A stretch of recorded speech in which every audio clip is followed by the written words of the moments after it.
What's up YouTube? This is your boy AfroJoeTCG, and today I want to show you guys the Zoodiac Deck that I've been working on for the brand new March 2017, April 2017 ban list.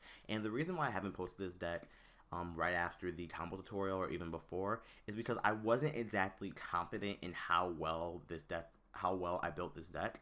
This is actually my first time ever actually trying to build Zoodiacs purely. My only experience is what I've seen people play, looking at their builds, and playing against them myself. But actually building them, this is my first real step. So I hope you guys enjoy the deck, even though, like I said, it's my first time. And now that I feel confident showcasing it to you guys, I'll just start with deck profile.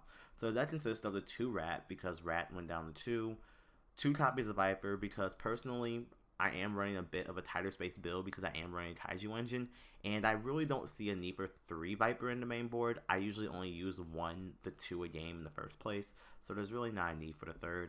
And 1 Thoroughblade, because while Thoroughblade can get you some extra OTK plays and some draw power, Thoroughblade itself really isn't the one you want to search that often unless you're going for a board where you need a lot of damage on, and as a result, I only run 1 for that reason. And then 1 Lunalight Black Sheep for the Lunalight and Fusion Substitute combo with Norden.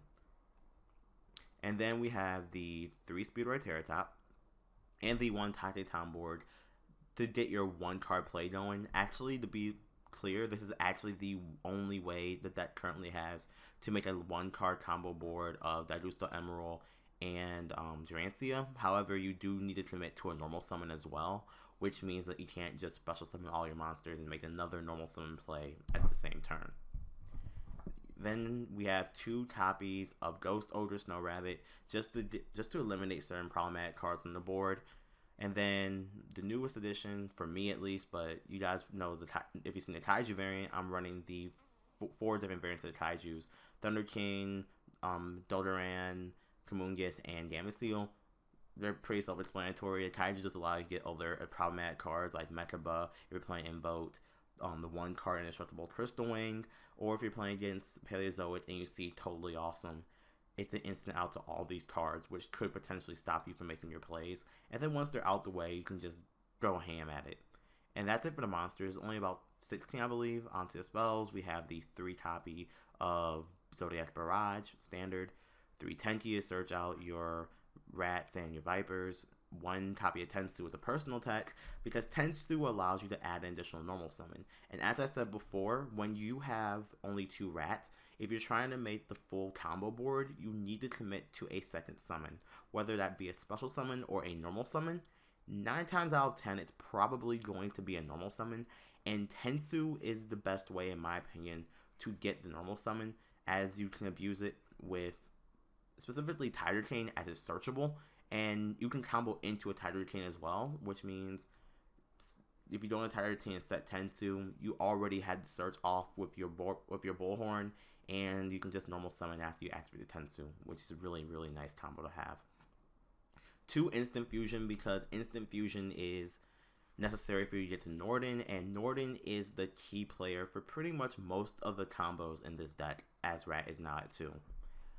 1 copy of Fusion Substitute, because Substitute is necessary for the Lunalight combo, and then I'm doing the 2 copies of Twin Twister for back row hate. And my personal favorite card in the spell lineup is 2 Forbidden Chalice, because Chalice gives you the ability to negate on your turn specifically, and so that means the instant out to cards like, as I stated earlier, the Crystal Wing, the Mechaba, the Tree Toad, or even if now I've seen Mart seeing some play, so it's even a quick little out to Vandy's Fiend. So having these options in your main deck just makes the deck even more playable and have a little bit of control aspect to the deck as well.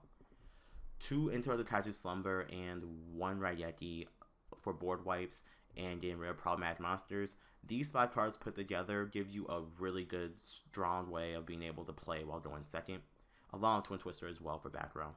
And then you have for your traps the 1 Solemn Warning, the 2 Strike, the 2 D-Barrier, which are pretty much standard cards. I have seen people run 3 and 2, and that actually was 3 of each.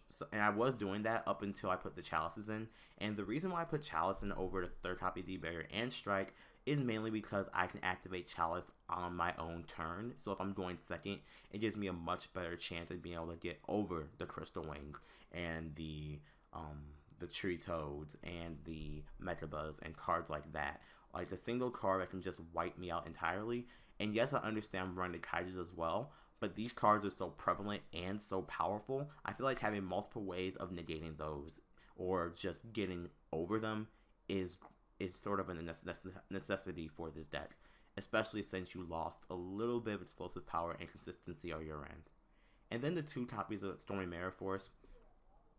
Again, you could, if you prefer, you could play a third copy of Strike and D-Barrier over the two Stormy Mirror Forces or two Chalices. But for me, Stormy Mirror Force, I picked over the third copy of Strike and D-Barrier because, especially D-Barrier, because unlike D-Barrier, which stops the threat, if you already have a pre-existing card on board, Strike and D-Barrier really won't do anything for you, but the Stormy Mirror Force will. And Stormy Mirror Force will return all those cards to the hand or the extra deck and put your opponent at a really bad spot. And if you notice, a lot of decks this format really can't handle a Stormy Mirror Force hitting their board, unless of course you play a road deck or a tier 2 deck like Metaphos Yang Zing, which just shuffles everything anyway.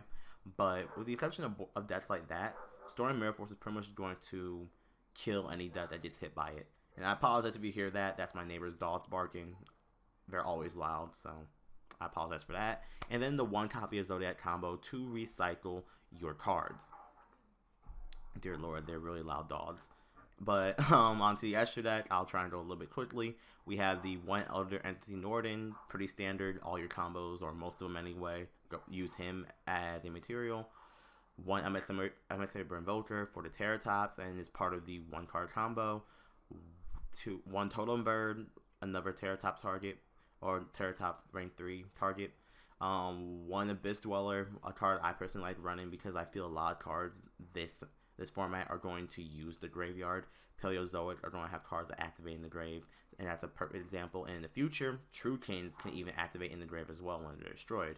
So having the Abyss Dweller being able to stop that is really strong and really good in my opinion. You have the one Gaga Samurai necessary for your OTK combo, one Brotherhood of Firefist Tiger King because it searches out any of your Fire Formation cards, and Tensu specifically is the one you're normally going to go for with this card. However, if you open up the occasional hand of Terratop and Instant Fusion, you're probably going to search for a Tenki. Two copies of Daigusto Emerald because it recycles all your cards. One copy of Wild Bow because I feel like with the extra deck space this tight, you need to cut down I at least want to cut down the Wild Bow just because of the fact that you really only need one Wild Bow to even start your combos. And he's sort of the least useful one. The only thing he serves the purpose of is being an extra Zodiac monster between you and your Drancia or you and your Bullhorn, so you don't have to detach your Viper or your Rat. Two copies of Tidris, two copies of Bullhorn, and two copies of Drancia are all pretty standard and the same as pretty much any other traditional Zodiac deck you'll see. And that pretty much concludes the entire Zodiac deck I have. So once again, please remember to rate, comment, subscribe, and share the video. If you guys liked it, give it a thumbs up. If you didn't like it, give it a thumbs down. Comment in the comment section down below if you guys liked the deck, if you guys agree with it, or if you disagreed. And if there's anything you guys would change, or if you guys are playing a different variant in general, such as the pure Zodiac build, or if you're playing the CC card variant. I'm curious to hear what you guys play personally and what you guys think about Zodiacs in the upcoming format. Do you actually think we're still going to be the best deck or even one of the top 3 decks of the format, or do you think we're going to fade away after the hit the rat? So once again, this is AfroJoeTCG. Thank you guys so much for watching, and I'll see you guys on the next one.